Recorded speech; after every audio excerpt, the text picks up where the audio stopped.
नमस्कार दोस्तों, मैं doctor Amit from metro institute Narwana से। जैसा कि आप सब जानते हो, आज हम सिलेबस कर रहे हैं जनरल ड्यूटी एडवांस का जो कोर्स है, असिस्टेंट का जो कोर्स है, उसके बारे में हम पढ़ रहे हैं। एक चैप्टर मैं आपको करवा चुका हूँ, अब अगला चैप्टर के बारे में हम पढ़ रहे हैं।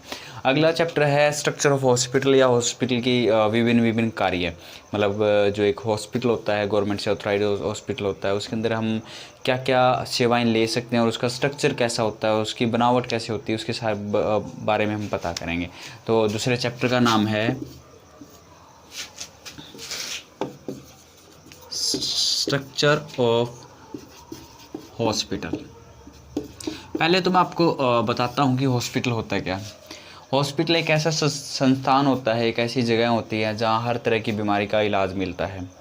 जैसे कि आप बुखार के लिए जा सकते हो, वहाँ स्किन से रिलेटेड बीमारी के लिए जा सकते हो, आप वहाँ पर आप किसी भी तरह के ऑपरेशन के लिए भी आप वहाँ जा सकते हो, या अनदर जो भी चीज़ है आपको जो बीमारी आपको रोक रही है आपके नॉर्मल काम करने में। एक्चुअली बीमारी भी वही होती है जो आपके नॉर्मल कार्य करने में आपको रोका जा रहा है, तो उसको हम बीमारी बोलते हैं, इंजरी बोलते हैं। तो उसका क्योर करने के लिए, उसका इलाज लेने के लिए हम कहीं जाते हैं, तो उसका नाम है hospital. Hospital doctors, nurse, assistant और जो अदर डिपार्टमेंट होता है, लाइक हॉस्पिटल के अंदर भी एक बिल्डिंग है, तो बिल्डिंग के अंदर जितने अदर डिपार्टमेंट होते हैं, लाइक फायर ब्रिगेड डिपार्टमेंट होता है, इलेक्ट्रिसिटी डिपार्टमेंट होता है, इन सब का एक ग्रुप होता है जो एक फंक्शन में कार्य करता है। उस जो जिस वे में वो काम करता है, जिस ले में काम करता है, वो उस ले को मिला के एक चीज़ बनती है जिसका नाम होता है हॉस्पिटल। तो पहले तो हम हॉस्पिटल के बारे में बता चुका हूँ मैं कि होता क्या है। अब हॉस्पिटल के अंदर क्या क्या होता है, स्ट्रक्चर क्या क्या होता है, अब उसके बारे में हम पढ़ेंगे। हॉस्पिटल में दो डिपार्टमेंट बहुत ज़रूरी होते हैं, आप लोगों को बताता हूँ, जिनका मैं वर्ड बार बार यूज़ करता रहूँगा आने वाले डिपार्टमेंट में। जो दो चीज़ आपको सबसे पहले पता होना चाहिए, एक होती है ओपीडी, एक होती है आईपीडी। ओपीडी और आईपीडी। ओपीडी का मीन्स होता है आउटडोर पेशेंट डिपार्टमेंट। आईपीडी का मतलब होता है indoor patient department. Outdoor patient department कौन सा होता है और इंडोर पेशेंट डिपार्टमेंट कौन सा होता है? आउटडोर पेशेंट वो होता है जहां मरीज आता है, अपनी बीमारी का इलाज लेता है और चला जाता है उसी दिन। मतलब एक नॉर्मल विजिट करता है घंटे या 2 घंटे की, तो उस डिपार्टमेंट को हम बोलेंगे आउटडोर पेशेंट डिपार्टमेंट, ओपीडी। आपने कभी सुना भी होगा, जब किसी आप हॉस्पिटल में जाते तो वहाँ बोल दिया जाता है कि ओपीडी की पर्ची कटवा के लाओ। मतलब ओपीडी वो पेशेंट होता है जो कुछ समय के लिए आता है, उसी दिन घंटे 2 घंटे में अपनी विजिट करता है, अपना इलाज लेता है और वहाँ से चला जाता है। अब बात करते हैं आईपीडी की, इंडोर पेशेंट डिपार्टमेंट। ये वो डिपार्टमेंट है जहाँ मरीज़ एक या उससे ज़्यादा रातों के लिए उस हॉस्पिटल में रुकता है अपने इलाज के लिए। लाइक उसकी तबीयत ज़्यादा ख़राब है, बुखार उसको तेज़ है, या किसी ऑपरेशन पर्पज़ से वहाँ रुका हुआ है, या फिर किसी सर्जरी के पर्पज़ से वो वहाँ रुका हुआ है। तो जो जब एक रात वो ठहर जाता है, तो वो उसको हम बदल देते हैं इंडोर पेशेंट डिपार्टमेंट में। मतलब उस पेशेंट का आउटडोर पेशेंट नहीं बोलेंगे, हम उसको बोलेंगे इंडोर पेशेंट डिपार्टमेंट। अब मैं इनका एक एक शॉर्ट टर्म यूज़ करता रहूँगा, OPD and IPD. I think IPD और ओपीडी आपको क्लियर हो गया। मैं दोबारा बताता हूँ आपसे चीज़ों को कि ओपीडी होती है आउटडोर पेशेंट डिपार्टमेंट, जहाँ पेशेंट आता है 1 या 2 घंटे के लिए और अपना इलाज लेके हॉस्पिटल से चला जाता है। फिर बात करता हूँ मैं आईपीडी की। आईपीडी होती है इंडोर पेशेंट डिपार्टमेंट, जहाँ पेशेंट आता है और 1 या 1 से ज़्यादा रात वहाँ रुकता है अपने इलाज के लिए, अपने ऑपरेशन के लिए, अपनी सर्जरी के लिए, या फिर जो भी है उसका अदर पर्पज़ है जिसके लिए उसको रोका गया है, तो हम उसको बोलेंगे इंडोर पेशेंट डिपार्टमेंट। अब इन वर्ड का मैं बार बार यूज़ करता रहूँगा। हॉस्पिटल के अंदर और कौन कौन से डिपार्टमेंट होते हैं? हॉस्पिटल के अंदर बीमारियों के हिसाब से अलग अलग डिपार्टमेंट बदल दिए जाते हैं। अब आप सोचोगे बीमारियों के हिसाब से कैसे कैसे, आपको बताता हूँ मैं। पहला डिपार्टमेंट होता है मेडिसिन डिपार्टमेंट। मेडिसिन डिपार्टमेंट जहाँ नॉर्मल आपके जुखाम, बुखार, खांसी, इन सब का इलाज होता है, वो होता है मेडिसिन। अगर ये मेडिसिन जहाँ मरीज़ आ रहा हो जा रहा, मतलब ओपीडी वाला है, तो उसको मेडिसिन ओपीडी बोलेंगे। अगर आईपीडी है मेडिसिन की, मतलब मेडिसिन बुखार की वजह से वो उधर रुका है, तो हम उसको बोलेंगे मेडिसिन वार्ड। वार्ड, वार्ड का मतलब क्या होता है कि जहाँ हम मरीज़ को हम रोक रहे हैं, जो एक मतलब एक ऐसा ही बिल्डिंग स्ट्रक्चर होता है जहाँ उसको रोका जाता है, उसको मतलब उस तरह के मरीजों को रोका जाता है। सेम अगर वहाँ सिर्फ मेडिसिन से रिलेटेड वाले पेशेंट ही होंगे। अगला डिपार्टमेंट होता है अपना सर्जरी डिपार्टमेंट। सर्जरी डिपार्टमेंट में क्या होता है, जहाँ उसकी सर्जरी होनी है, अगर वो एक ही दिन में इलाज लेके जा रहा है तो वो सर्जरी की ओपीडी, अगर वो रुक रहा है वहाँ मरीज एक या उससे ज़्यादा रात रुक रहा है तो उसका हम बोलेंगे सर्जरी वार्ड बोलेंगे। और इसके आप जो मैं शॉर्ट टर्म यूज कर रहा हूँ उसका आप सही आप थोड़ा नाम से कंफ्यूज हो रहे होंगे। रेडियोलॉजी डिपार्टमेंट कौन सा होता है? रेडियोलॉजी डिपार्टमेंट वो डिपार्टमेंट होता है जहाँ सारा रेडिएशन का काम होता है, जहाँ हमारे एक्सरे का काम होता है, जहाँ हमारे सीटी स्कैन या एमआरआई का काम होता है। तो इस डिपार्टमेंट को अलग क्यों किया गया? अलग इसलिए किया गया कि सारा रेडिएशन का काम है। रेडिएशन बहुत हानिकारक होती है। एक्सरे की रेडिएशन थोड़ा सा कंट्रोल वाली होती है, उनके जो मेगाहर्ट्ज़ होते हैं वो थोड़े कंट्रोल में होते हैं, बट जो सीटी स्कैन या एमआरआई की होती है वो बहुत हानिकारक होते हैं। तो इसलिए उनको सिर्फ एक अलग से रूम जहाँ रेडिएशन फैले तो वहीं रहे, और उस रूम की नॉर्मल मतलब दीवारें नहीं होती, वहाँ ऐसी दीवारें तैयार की जाती हैं जहाँ रेडिएशन अब्जॉर्ब कर ली जाए, मतलब बाहर ना जाए। और उसके बाद आता है अपना ऑपरेशन थिएटर। जहाँ सिर्फ ऑपरेशन का ही सामान मिलेगा, ऑपरेशन ही किए जाएंगे। इस ऑपरेशन के लिए ही वो वहाँ डॉक्टर्स की एंट्री है, वही स्टाफ नर्सिंग स्टाफ अलाउड है जो ऑपरेशन करने में समर्थ है, या वही असिस्टेंट अलाउड है जो उस ऑपरेशन करने में सहायक हैं। तो इस तरह के डिपार्टमेंट को हम बोलेंगे ऑपरेशन थिएटर डिपार्टमेंट बोलेंगे।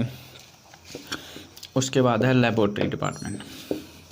आपको थोड़ा सा अंदाज़ा लग गया होगा कि लेबोरेटरी डिपार्टमेंट कौन सा। लेबोरेटरी डिपार्टमेंट वो डिपार्टमेंट जहाँ हम अपने ब्लड सैंपल दे रहे हैं, हमारे यूरिन सैंपल दे रहे हैं, जहाँ हम स्टूल सैंपल दे रहे हैं, या जहाँ हम अपने बलगम का या जो स्पुटम है उसका सैंपल दे रहे हैं। ये सब डिपार्टमेंट को अलग इसलिए किया गया है क्योंकि यहाँ इन्फेक्टेड होने के चांसेस बहुत ज़्यादा है। लाइक अगर मैं शुगर के पेशेंट का ब्लड सैंपल ले रहा हूँ तो वहाँ उसका ब्लड अगर मेरे ब्लड का थोड़ा सा भी या मेरे कट के ऊपर कहीं गिर गया तो वहाँ इन्फेक्टेड होने के चांसेस ज़्यादा हैं। स्पुटम जो टीबी के पेशेंट होते हैं उनका स्पुटम अलग रखना ज़रूरी है। तो इन सब सारी चीज़ों को ध्यान रखते हुए उनका भी एक अलग से डिपार्टमेंट बना दिया गया। उसके बाद आता है एक most important department, medical record department. ये डिपार्टमेंट यहाँ आपको हॉस्पिटल का सारा डाटा मिलेगा। हॉस्पिटल का डाटा मतलब आप कब एडमिट हुए हैं, आपका ट्रीटमेंट क्या हुआ है, आपकी पूरी फाइल मिलेगी। कब तक मिलेगी ये हॉस्पिटल की पॉलिसी होती है, 10 साल 15 साल 5 साल, ये हॉस्पिटल की पॉलिसी होती है कि वो वहाँ के राज्य की पॉलिसी होती है कहाँ तक होती है। अब ये डिपार्टमेंट बनाया क्यों गया? बनाया इसलिए गया क्योंकि बहुत सारे कानूनी कार्रवाई होती हैं, एक्सीडेंटल केस में होती हैं, या फिर कई इंश्योरेंस को लेके बहुत सारी कार्रवाई होती है, या बहुत अदर पर्पज़ के लिए होता है कि भाई अगर मैं क्लेम कर दूं मेडिकल कि भाई मेरा एक्सीडेंट हो गया था एंड मेरे को इंश्योरेंस दो, तो इंश्योरेंस कंपनी कहीं ना कहीं से कंफर्म करेगी। तो वो कंफर्म कहाँ से करेगी? उस हॉस्पिटल के मेडिकल रिकॉर्ड से वो कंफर्म करेगी। अगर मैं अपनी एक्सीडेंट केस डाल रहा हूँ कि भाई उस बंदे ने मेरा एक्सीडेंट कर दिया, तो जो पुलिस है वो सबसे पहले कहाँ जाती है? वो उसी हॉस्पिटल में जाती है जहाँ आपने अपनी फ़र्स्ट एड ली थी। फर्स्ट एड मीन्स जहाँ आप जो फर्स्ट जो ट्रीटमेंट लिया है आपने, या पट्टी करवाई है, जो भी आपने करवाया वो फर्स्ट एड वहाँ पहुँचेगी। तो इसलिए मेडिकल रिकॉर्ड डिपार्टमेंट बनाया गया।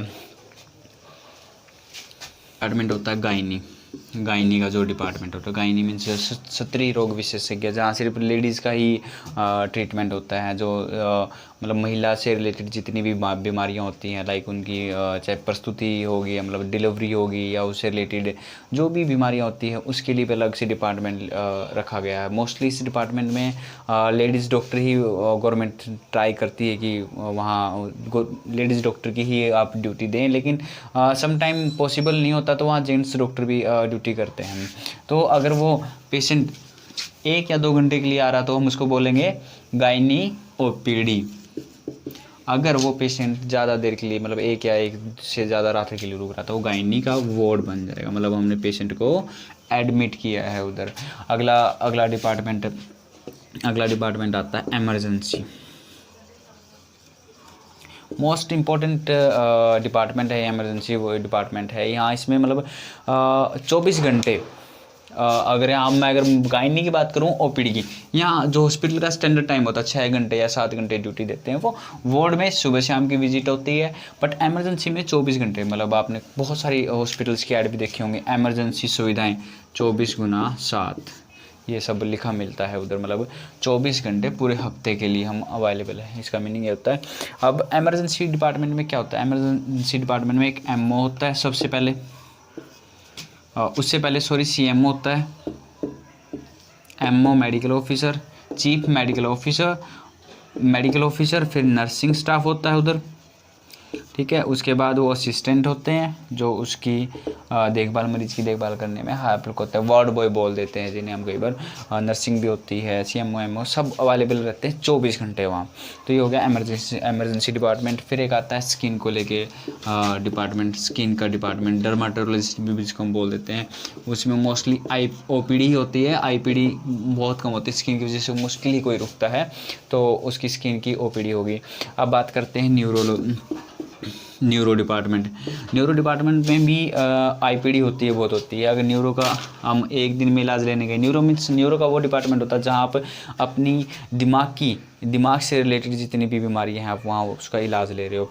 दिमाग से रिलेटेड अगर मैं बोलूँ कि आपका सेंटर जो सीएनएस है वो अगर ढंग से काम नहीं कर रहा, सेरिबल काम नहीं कर रहा, मरीज की सोचने की शक्ति नहीं है, या फिर बहका रहता है, या जो भी है मतलब अगर वो पैरालिसिस है, मतलब लकवा है, बाल पालसी मतलब उसका मुंह का टेढ़ापन है, नर्व की वजह से जो भी काम रुक रहा है हम उस पेशेंट को दिखाएंगे न्यूरो की ओपीडी में। अगर वहाँ उसको एडमिट कर लिया जाता है तो न्यूरो की वो आईपीडी होगी या न्यूरो वार्ड हो गया।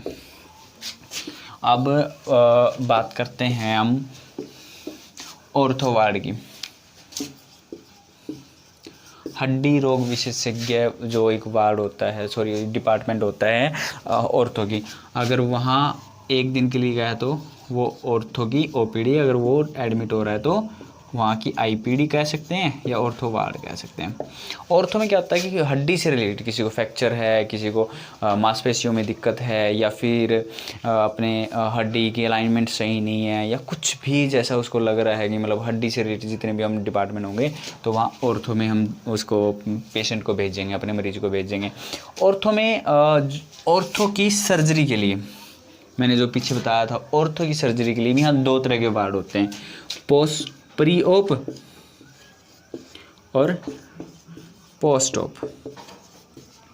हाँ, अब इस चीज़ को समझिएगा, प्री ऑप और पोस्ट ऑप। प्री ऑप वो होता है जहाँ ऑपरेशन से पहले मरीज को रखा जाता है, भाई उसका ऑपरेशन होना है। लाइक कई फ्रैक्चर केसेस होते हैं जहाँ उसको घाव भी है, तो अब घाव के ऊपर तो हम प्लास्टर नहीं चढ़ा सकते, उसको प्लास्टर तभी चढ़ाएंगे जब उसका घाव भरेगा, या फिर उसका ऑपरेशन तभी करेंगे मतलब वो ढंग से ठीक हुआ, मतलब उसकी जो अंदरूनी है या फिर बाहरी है जो भी चोट उसको ठीक कर लेंगे, तो होगा प्री ऑप। ऑपरेशन करने से पहले जहाँ हमने मरीज को रखा है pre op ward. Post op जहाँ ऑपरेशन हमारा हो गया है और मरीज को हम अंडर अपनी सुपरविजन रख रहे हैं, मतलब हमारी देखभाल के अंदर ही रख रहे हैं मरीज को हफ्ते 10 दिन के लिए, जो भी उनका प्रोसेस होता है, तो हम उसको बोलेंगे पोस्ट ऑप बोलेंगे। उसके बाद आता है सर्जरी वार्ड मैं आपको बता चुका हूँ। उसके बाद आता है अपना नेफ्रो वार्ड। नेफ्रोलॉजिस्ट भी होते हैं जो किडनी से रिलेटेड जितने भी पेशेंट है, किडनी में अगर उसको ब्लड सर्कुलेशन नहीं हो रहा किडनी की वजह से, या उसको पथरी है, स्टोन है, या कुछ भी जो भी है, नेफ्रो वाले उनको संभालते हैं। फिर आता है कार्डियो वार्ड, कार्डियो डिपार्टमेंट में क्या होता है कि हम यहाँ हृदय से रिलेटेड हर एक प्रॉब्लम का सॉल्यूशन लेते हैं। हृदय से रिलेटेड किसी को हार्ट अटैक है, किसी का कोलेस्ट्रॉल ठीक नहीं है, किसी की बीपी ढंग से नहीं आ रहा, बीपी मीन्स ब्लड प्रेशर ठीक से नहीं आ रहा, तो ऐसे मरीजों को हम मोस्टली कार्डियो डिपार्टमेंट में ही दिखाते हैं। यहाँ भी हम 2 तरह के वार्ड होते हैं, एक होता है OPD आउटडोर पेशेंट डिपार्टमेंट, एक होता है IPD मैं आप लोगों को बता चुका हूँ आईपीडी और ओपीडी क्या होती है, बार बार बता रहा हूँ, एक बार फिर बता रहा हूँ। ओपीडी मतलब होती है आउटडोर पेशेंट डिपार्टमेंट, ये होता है आईपीडी इंडोर पेशेंट डिपार्टमेंट। अगर कोई भी चीज़ आपको समझ में नहीं आ रही है तो आप मेट्रो इंस्टीट्यूट का जो आपके पास नंबर है, कॉन्टैक्ट नंबर है, वहाँ फ़ोन कीजिए और मुझसे बात कीजिए। अगर किसी भी चीज़ में प्रॉब्लम आ रही है तो किसी मतलब हम या आपके लिए वीडियो वाला एफर्ट कर रहे हैं तो प्लीज़ पूरी वीडियो को देखिए और समझिए। बुक्स आपको जल्दी से जल्दी अवेलेबल करा जाएगी। किसी भी चीज़ का रट्टा मत लगाइए, ठीक है। हर चीज़ को समझिए, स्टेप वाइज समझिए, धीरे धीरे उसको समझना शुरू कीजिए। एक डिपार्टमेंट होता है पीडियाट्रिक्स डिपार्टमेंट, जहाँ बच्चों का ट्रीटमेंट होता है, जहाँ बच्चों के डॉक्टर होते हैं, बच्चों का ही सिर्फ उसमें 12 साल तक के बच्चों का वहाँ इलाज होता है। अब आजकल तो 14 साल के बच्चों के भी हम पीडियाट्रिक्स डिपार्टमेंट में दिखाने लग गए हैं। ये बहुत सारे डिपार्टमेंट्स होते हैं। अब आप समझ रहे होंगे कि एक हॉस्पिटल तब हॉस्पिटल होता है जब ये सारे वार्ड उसके अंदर होते हैं। और अदर बहुत सारे डिपार्टमेंट है जिनका मैं अगर बताऊंगा तो मतलब ज़्यादा टाइम जाएगा। इससे अच्छा है कि आपको जो बुक अवेलेबल देंगे, हम आपको बुक देंगे, उसके अंदर आपको छोटे छोटे डिपार्टमेंटों की सबकी लिस्ट मिलेगी। अब बात आती है कि हॉस्पिटल की इक्विपमेंट क्या क्या होते हैं। नॉर्मल इक्विपमेंट मतलब इक्विपमेंट मैं कहूँ तो वहाँ का सामान जो आपके रोज़मर्रा में काम आएगा या फिर जिसे आप देखते भी हो और उसको परखते भी हो, उसके बारे में आज हम बात करेंगे। तो आज हम बता रहा हूँ मैं आपको जो इक्विपमेंट हम जो सामान यूज़ करते हैं। मोस्टली सामान बहुत सारा होता है, उसकी क्वांटिटी हम कभी गिन नहीं सकते, लेकिन जो हम जाते हमारी नज़र पड़ती है या मोस्टली सबसे ज़्यादा यूज़ हो रहे हैं वो उन इक्विपमेंट के बारे में आज मैं आपको बताऊँगा। सबसे पहले होता है वेटिंग मशीन। आपने देखा होगा कि हर एक डिपार्टमेंट के अंदर एक वेटिंग मशीन होती है। वेटिंग मशीन जहाँ पेशेंट खड़ा होता है और अपना वेट बताता है, जो जितना उसका वेट है 70 किलो या 75 किलो, जो भी उसका जो वेट होता है। अब आप सोच रहे हो कि यार ये किस लिए ज़रूरी होता है। ये इसलिए ज़रूरी होता है कि जो हम मेडिसिन की डोज दे रहे हैं वो आपके हाइट, वेट या उन पे भी सब मेजर करती है। कुछ न्यूरो की जो दवाइयाँ हैं वो अगर हैवी डोज है, हम किसी भी 40 या 45 किलो के पेशेंट को नहीं दे सकते क्योंकि उससे बर्दाश्त नहीं होगी। या इस सब चीज़ के इन सब पर्पज़ के लिए हम उनकी मतलब डोज को मेंटेन रखने के लिए सबसे पहले वहाँ मिलती है हमें वेटिंग मशीन रखती है। फिर आता है BP gadget blood pressure gadget. आपने देखा होगा एक वो ऐसे पट्टा सा बांधते हैं और फिर बीपी नोट करते हैं। आपका जो सिस्टोलिक होता है, डायस्टोलिक होता है, आपको सब पता होगा। 120 से 80 के बीच में होना चाहिए बीपी आपका। ये आपकी नॉर्मल आपको सब पता ही है, ठीक है। और फिर आता है व्हील चेयर यहाँ पिक में है, आप देख सकते हो यहाँ पे व्हील चेयर होता है। वहाँ दो पकड़ने के स्टैंड होते हैं, वहाँ छोटा सा ब्रेक भी होता है हाथ में, और 2 पहिए होते हैं और 2 छोटे छोटे पहिए आगे होते हैं। वहाँ पेशेंट को हम बिठा के एक डिपार्टमेंट से दूसरे डिपार्टमेंट में ले जाते हैं। वो ईजी होता है, मतलब एक चेयर होती है जिसके व्हील होते हैं, हम जिसको बोलते हैं व्हील चेयर बोलते हैं। उसको ईजी होता है पेशेंट को कहीं भी उधर से ले जाने में, वो हमारी काम करती है।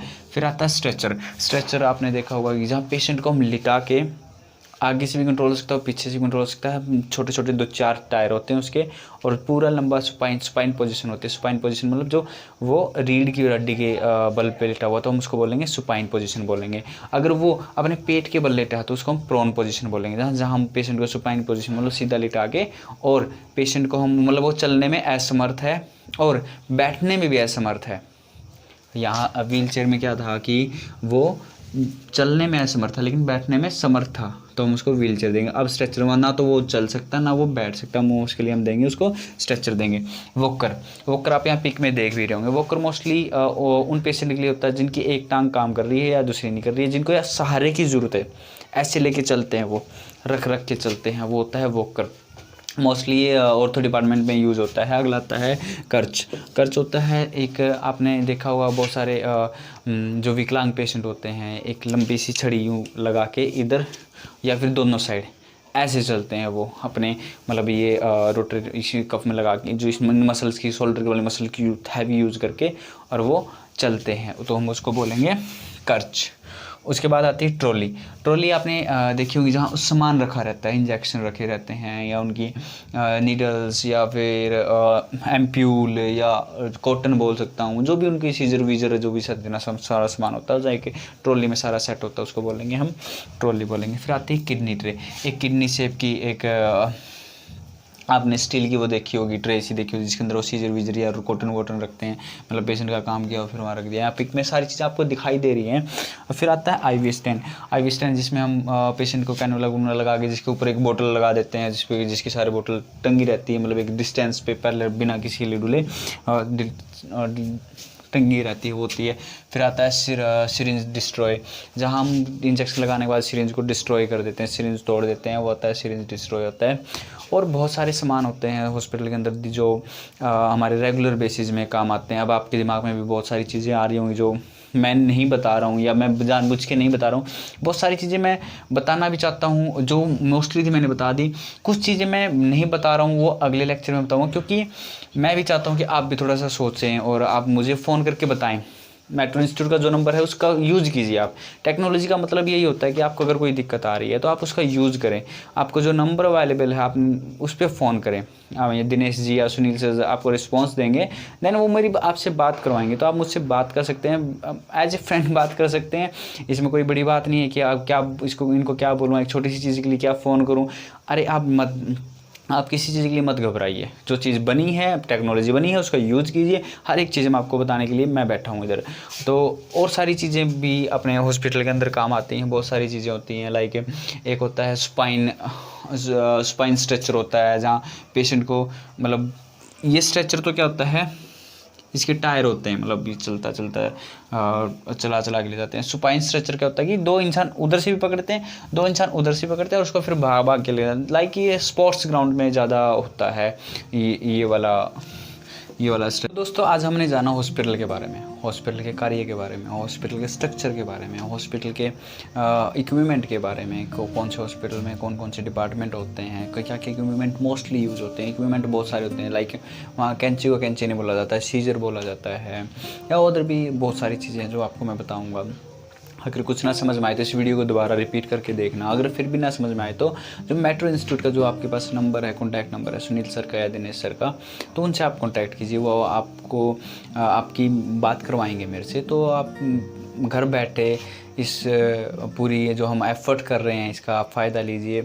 ये सब एफ़र्ट सिर्फ आपके लिए हो रहे हैं। हम चाहते तो सिर्फ आपको बुक्स दे देते थे या फिर बोल देते थे कि नॉर्मल सिलेबस है पढ़ लो या और हो जाएगा। नहीं, हम सिर्फ एफ़र्ट आपके लिए इसलिए कर रहे हैं कि आप इस उम्मीद में कि आप जो हम कर रहे हैं, मतलब मैं वीडियो बना रहा हूँ या दिनेश सर जो मेरी हेल्प कर रहे हैं, सुनील सर मेरी हेल्प कर रहे हैं, इस उम्मीद में कि भाई आप लोग पढ़ेंगे, आप लोग इस बारे में जानेंगे। इस वीडियो को पूरा देखो, अगर अच्छे लगे तो लाइक शेयर कमेंट करते रहिए। हाँ, वीडियो के एंड में ना आप कमेंट करके, नीचे कमेंट का ऑप्शन आता है, वहाँ कमेंट करके बताइए कि भाई क्या क्या प्रॉब्लम है। हम यूट्यूब के जो कमेंट्स आ रहे हैं उसको भी हम पढ़ रहे हैं, भाई कौन क्या क्या क्वेरी आ रही है। अगर आप कॉल नहीं कर सकते तो वहाँ यूट्यूब में अपना कमेंट में क्वेरी डाल दो, आपको वहाँ से हम आपको फिर कांटेक्ट करेंगे और फिर आपकी हर एक कोई क्वेरी का जवाब दिया जाएगा।